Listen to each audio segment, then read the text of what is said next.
For today's video mga idol ay lumaga pala tayo dito kay Idol Kilay. Sulit rin pag-anhin natin dahil natagan tayo ng pag-iskalibo at nagbungkag na rin tayo ng mga bahaw nila dito na napakasarap naman talaga. At speaking of bahaw, nag-opening nga pala dito ang Chowking. First time pala makatikim ng Chowking dito sa Tandag City. Kaya samahan nyo kami.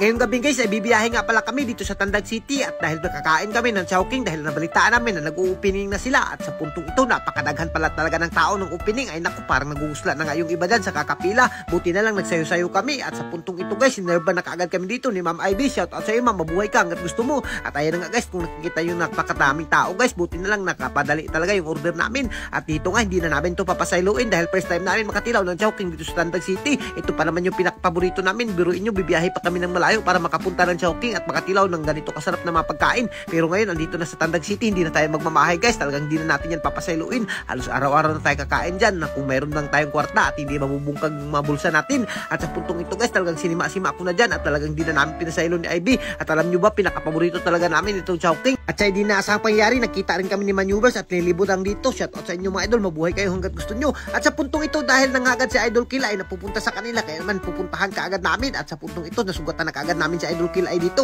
Meron din pala siyang mahinanda ng mga lechon dito at mga bahaw na napakasarap naman talaga. At hindi rin kami na ibinagmamahay dahil nahatagan kami ni Idol Kilay ng 1,000 dito sa mga paduwa niya. Naku, napakalingaw naman talaga. At sa puntong ito talagang hindi na natin yan papasailuin dahil ito talaga yung hinuhuwat natin. Kahit humabhab na tayo sa Chowking, hindi pa rin natin ito papasailuin. Itong malechon at mga iba't ibang mga pagkain dito na napakasarap naman talaga. At as you can see naman guys, inunahan ko na kaagad yan paghukad dahil talagang pinakapaborito ko tong lechon na napakasarap naman talaga. At shout out kay Madam Shilimi dyan na talagang ang lakas rin ng mabhab. Parang binungkag niya na rin yung bahaw dito. At sa puntong ito guys, talagang hindi na rin pinasailo ni Ivy. Napakasarap naman talaga ng pagkain namin dito guys. Talagang hindi ka magmamahay at talagang magugusla ka sa kakapanood. At shout out nga pala kay Idol Kilay guys, napakabait talaga tong tao na to. Lalo na kapag nakita mo sa personal ay hindi ka talaga magmamahay dito. At napakagaling naman talaga to. At isa to sa pinakasikat na content creator dito sa lugar namin. At as you can see naman guys, talagang hindi ko na kaagad pinasailo yan. At kung nakita nyo, hinapaan ko na kaagad yung pagkain dyan dahil ito talaga yung pinakapaborito ko. Talagang hindi ka magmamahay pag ganito yung mga pagkain mo. At sa mga hindi nakakaalam guys, silingan lang pala kami ni Kilay dito at magkapariya kami ng lugar kaya naman napakalapit lang talaga namin. At sa mga hindi nakakaalam guys, birthday nga pala to ni Kilay kaya naman pumunta kami dito at nagpalaro siya at biruin yung mga palaro niya tag 5,000 guys. Naku, talagang masisilaw ka sa pira at napakasimple lang mapalaro niya pero kung hindi ka magmamahay yung premyo ay napakasarap naman talaga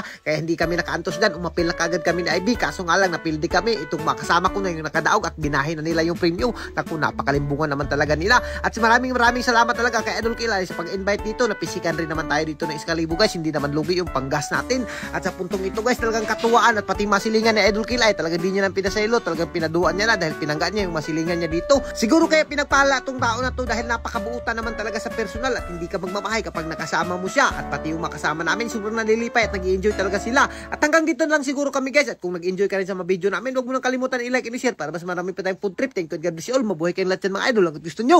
So and guys, gusto nyo bang magka-Gcash? Nasa comment section yung link guys, Hiyang Plus. At ito may pamimigay natin kapag nag-register at nag-deposit kayo.